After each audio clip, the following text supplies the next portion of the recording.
বাইরে কি অঝোরে বৃষ্টি হচ্ছে, তাই না বলো? চারিদিকে পুরো ঠান্ডা হয়ে গেছে। সারাদিন রাত মোটামুটি বৃষ্টি হচ্ছে আর ওয়েদারটাও বেশ ভালো। হ্যালো এভরিওয়ান, কেমন আছো সবাই? Good morning. তো দেখো, আজকে সকাল সকাল একটা ছোট্ট ভ্লগ তোমাদের সাথে শেয়ার করব বলে ক্যামেরাটা অনেক শক্তি জুগিয়ে হাতে নিলাম। তোমরা আশা করি ভালো আছো আর আমরা কিন্তু বেশ ভালো আছি। তো দেখো, সকালে যেরকম আর কি বাসি কাজকর্ম থাকে সেই কাজকর্ম তো আমাকেও করতে হয়। তো সেগুলোই আর কি শুরু করলাম। আর এদিকে যে সকালবেলা বাসন মাজছি, কারণ গতকাল রাতে বাসন মেজে রাখতে পারিনি। এটাই হচ্ছে ব্যাপার। কি বলতো, আর ভালো লাগে না গো, এত কাজের মধ্যে তারপরে ওই রাত্রেবেলা আবার এডিট করা থাকে না, তারপরে এদিক ওদিকের কত ভিডিও থাকে, এই সমস্ত কাজকর্ম থাকে। আর সারাদিন পর মেয়েটাও কাছে পায় না, রাত্রেবেলা বলে কি, মা তুমি আমার মাথায় একটু হাত বুলিয়ে দেবে। আমি, বাবা আমার তো সময় হচ্ছে না মা, 5 মিনিট মা। মানে তখন যে কি মায়া লাগে কি বলবো। সারাটা দিন সত্যিই ওকে কাছে পায় না, একটু আদর করতে পারি না। যাই হোক, কি করা যাবে, কিছু করার নেই। ও সে ব্যাপারগুলো বোঝে আর আমাকে তো বুঝতে হবেই। তো সকালবেলা বাসনটা ওই জন্য রেখে দিয়েছিলাম, মেজে নিলাম। আর গাছে তরমুজটা কাটা হয়নি, তবে ভাবছি আজকে কেটে নেব। কেমন খেতে লাগবে জানি না, বুঝতে পারছি না, টক লাগবে না মিষ্টি লাগছে, মানে লাগবে। তবে আগের দিন তোমরা দেখে বলেছিলে কণিকা ভালো হয়েছে, বেশ মনে হচ্ছে অনেকটা রস হবে ভেতরে। হ্যাঁ, মনে তো হচ্ছে খুব একটা বড় হয়নি, তবে বেশ ভালো একটা পাকা পাকা গন্ধ বেরোচ্ছে গো। তো দেখো, বাসনগুলো সব মেজে নিলাম। আর এদিকে তো এই বৃষ্টি পড়ছে প্রচন্ড পরিমাণে, তার মধ্যেও মেয়েকে স্কুলে পাঠাতে হয়েছে, কারণ স্কুলে পরীক্ষা রয়েছে। তো পরীক্ষা তো দিতে যেতেই হবে, যতই বৃষ্টি হোক আর যাই হোক না কেন। হ্যাঁ, তবে যখন দিতে গেছিলাম তখন অতটা মানে হচ্ছিল বৃষ্টি, মানে এমন নয় যে খুব বৃষ্টি হচ্ছিল আবার খুব কমও হচ্ছিল, মানে মোটামুটি হচ্ছিল। মানে বাড়ি থেকে বেরোনোর সময়, রাস্তা দিয়ে বেরোনোর সময় তখন ঠিকঠাক ছিল, কিন্তু যখন টোটোতে উঠে গেলাম বা নামবো বা নেমে স্কুলের মধ্যে ঢোকাবো, তখন খুব জোরে বৃষ্টি হচ্ছিল। যাক, কি করা যাবে, ওদেরকে স্কুল অব্দি পৌঁছে দিতে পেরেছি। আর আমার না একটা স্বভাব, মানে এটা কেন জানি না, রান্না করতে এসে 50 বার হাত ধুতে হবে, আর সেই ভেজা হাতটাকে জামায় মুছতে হবে, মানে নাইটিগুলো দুপাশ পুরো ভিজে যায়। এখন না কি করি বলতো, একটা গামছা বা একটা তোয়ালি বা যাই হোক না কেন, বা একটা পুরনো নাইটি, সেটাকে আমি কাঁধে করে নিয়ে ঘুরে বেড়াই। এবার সবসময় হয় না, যদিও রান্না করার সময়টা বেশিরভাগ হয়, কাঁধে করে নিয়ে ঘুরে বেড়াই, ওটাতেই হাত মুছি। তারপরে আবার রান্না হয়ে যায়, তখন না ঠিক আছে আজকে হাত মুছিনি, মানে যেদিন না মুছি সেদিন তো নিজেকে একটা বাহাবা দিতে ইচ্ছা করে, আর যেদিন মুছে ফেলি সেদিন আর কি করব, আবার সব চেঞ্জ টেঞ্জ করতে হয় রান্না বান্না করে। তো এখন কিন্তু কাশিটা অনেকটা কমে গেছে। তোমরা অনেকে অনেক কিছু বলেছিলে, মানে জেনেও ভালো লাগে বা দেখেও ভালো লাগে যে না তোমরা এত কিছু বলো কণিকা। কেউ বলেছো আদা খাও, কেউ বলেছো আদা থেতো করে খাও, কেউ বলেছো আদা থেতো করে আদার রস গরম করে মধু দিয়ে খাও, অনেক কিছু বলেছো। তবে কোনোটাই করতে হয়নি। আদা দিয়ে চা খেয়েছি কয়েকবার, গরম জল গরম দুধ এগুলো একটু খেয়েছি, ব্যাস কমে গেছে। অত মানে নিজের জন্য সত্যি কথা বলতে আর সময় থাকে না। তো দেখো, বর এদিকে কিন্তু শুয়ে রয়েছে, আর এখন অনেকটাই সকাল। তো সকালের এদিকে কাজকর্মগুলো করে নিচ্ছি। বিছানাটাই পাশ থেকে একটু ঝেড়ে নিলাম, আর এবার ঘরদোরগুলো ভালো করে ঝেড়ে মুছে নেব।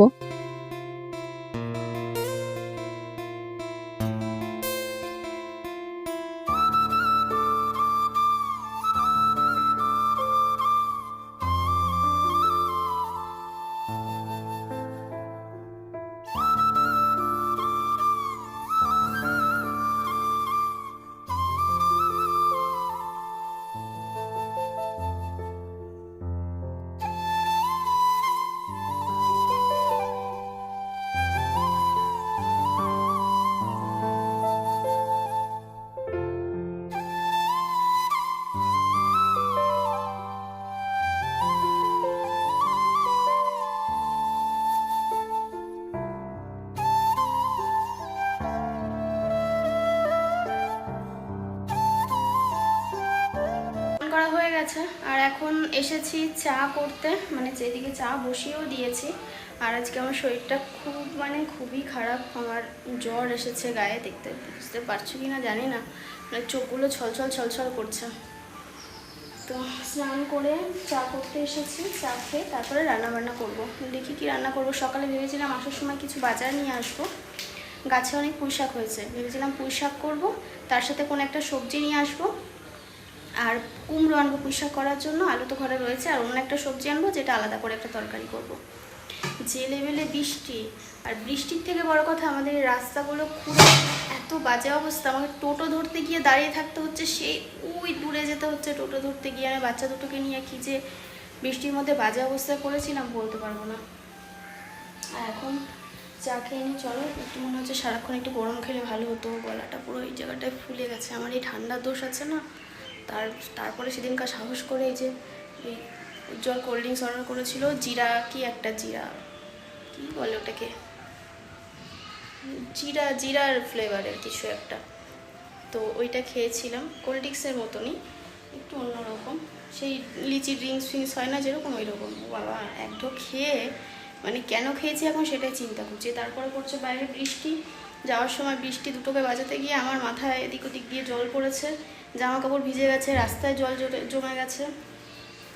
এসে আবার উজ্জ্বলকে মানে স্নান দান করানো, ওটাও তো জলের কাজ, বাসন মাজা, ঘর মোছা, সব জলের কাজ, জল ছাড়া কোনো কাজ নেই। চলো চা করে খেয়ে নিই। হ্যাঁ, জলটা বসিয়ে দিয়েছি অনেকক্ষণ আগে, চা করে খেয়ে তারপরে দেখাচ্ছি তোমাদের কী রান্নাবান্না হবে।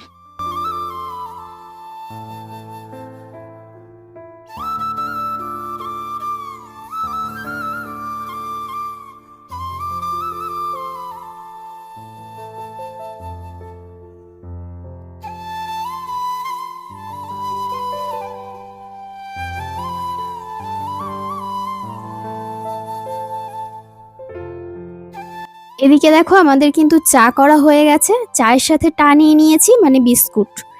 আর এই বৃষ্টির দিনে কি রান্না হবে কি বাজার হবে বুঝতেই পারছিলাম না, কারণ বাজারে যাবো করে বাজারে যেতে পারছি না। প্রথমত শরীরটা এত খারাপ, আর দ্বিতীয়ত এত বৃষ্টি, বাজার বসেনি।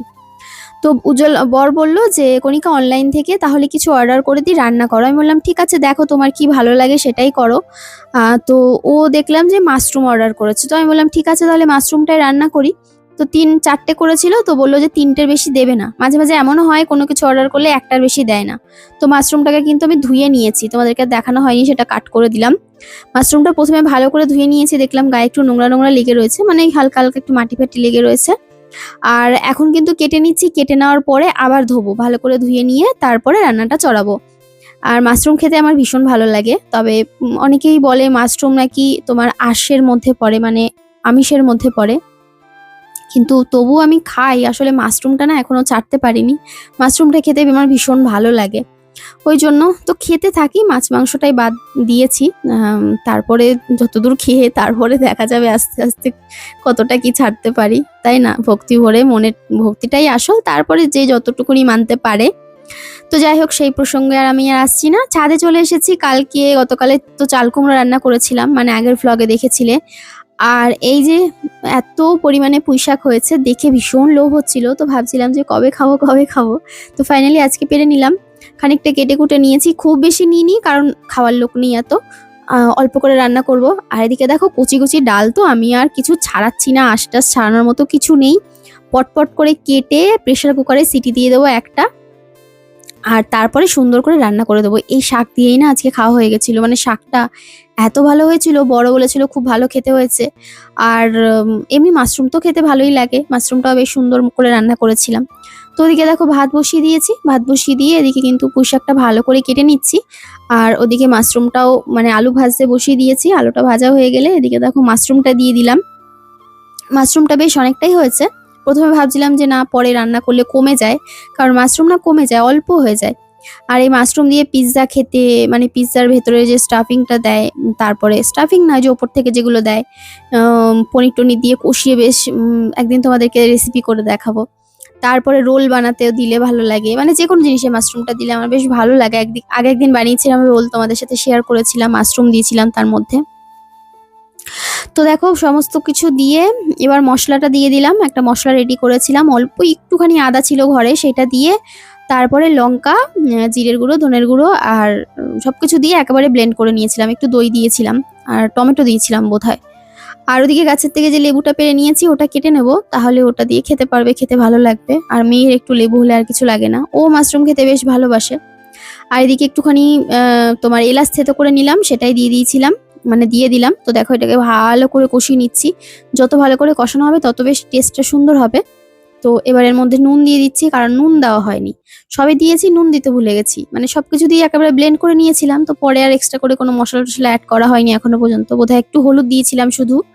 তো এবার নুন দিয়ে দিলাম। তো দেখো ভালো করে তেল ছেড়ে দিয়েছে। এবার এর মধ্যে অল্প করে জল দেব। আর মাশরুম এরকম কষা কষা খেতে খুব ভালো লাগে, রুটি পরোটার সাথে, ভাতের সাথেও ভালো লাগে। তবে যেহেতু আমাদের বাড়িতে একটু ঝোল না হলে হয় না, মানে ওদের গলায় আটকে যায়, তো ওই জন্যই আর কি একটুখানি জল দিয়ে দিলাম।